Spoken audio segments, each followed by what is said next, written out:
اور حدیث نوٹ کر لیجئے، نبی کریم صلی اللہ تعالی علیہ وسلم نے فرمایا کل الناس یغدو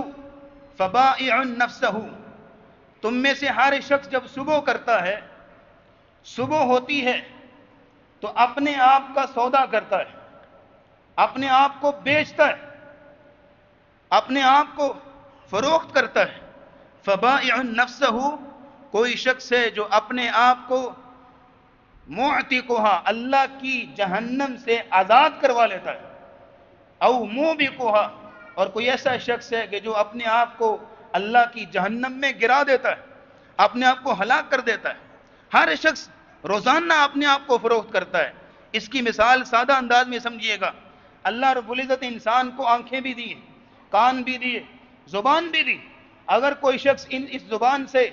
اچھائی کی بات کہتا ہے، اچھائی کی بات کہتا ہے، امر بالمعروف و نہی عن المنکر کرتا ہے، اور اس کے علاوہ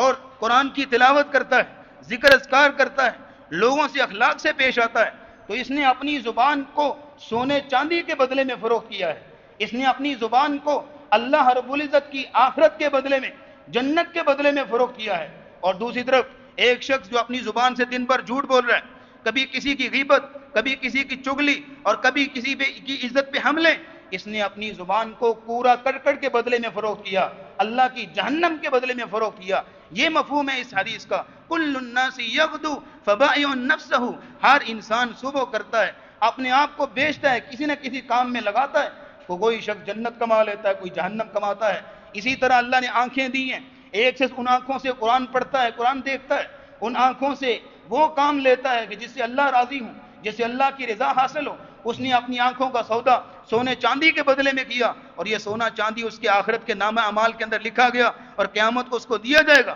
لیکن ایک شخص جو ہے وہ دن بھر اپنی آنکھوں سے پتہ نہیں کیا کچھ دیکھتا ہے، ایسی چیزیں کہ جن کو اللہ نے منع کیا، حرام کیا، دن بھر تھکا دیتا ہے ان ساری چیزوں میں اپنی آنکھوں کو، تو اس نے اپنی آنکھوں کو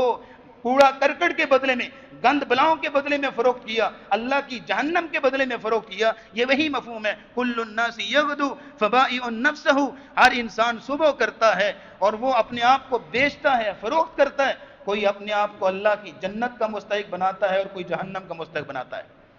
یہ چیز ہے، یہ نوٹ کر لیجئے۔ اب یہاں پہ جب پورا مفہوم آپ کے سامنے آ گیا نا، تو پھر یہاں پہ ذرا بیٹھ کے ایک ذرا ترازو فٹ کرے نا اپنے دل کے اندر، کہ ہم روزانہ، کھپ تو ہر ایک شخص رہا ہے، خون پسینہ تو ہر کوئی بہا رہا ہے، کہیں نہ کہیں لگا ہوا ہے۔ جو کہتا ہے نا میں کچھ نہیں کرتا، وہ بھی بہت کچھ کر رہا ہوتا ہے، 24 گھنٹے تو گزارتا ہے نا، وہ بھی کہیں نہ کہیں تو کھپاتا ہے اپنے ٹائم کو، کہیں نہ کہیں تو توانائیاں لگا رہا ہے، کہیں نہ کہیں تو وقت صرف کر رہا ہے۔ تو اس کا مطلب یہ ہے کہ جو کہیں نہ کہیں کچھ نہ کچھ اپنا وقت لگا رہا ہے، توانائیاں لگا رہا ہے، محنت کر رہا ہے، کچھ بھی کر رہا ہے، لیکن یہ ہے کہ اس کے نتائج بھی مرتب ہو رہے ہیں، اور ان نتائج کی روشنی میں کوئی شخص اپنے آپ کو جنت کا مستحق بنا رہا ہے، کوئی جہنم کا مستحق بنا رہا ہے۔ یہ مفہوم ہے، ان سعیکم لشتیٰ، کہ تم میں سے ہر شخص جو ہے وہ کسی نہ کسی کوشش میں لگا ہے، لیکن کوششیں مختلف ہیں، نتائج مختلف ہیں۔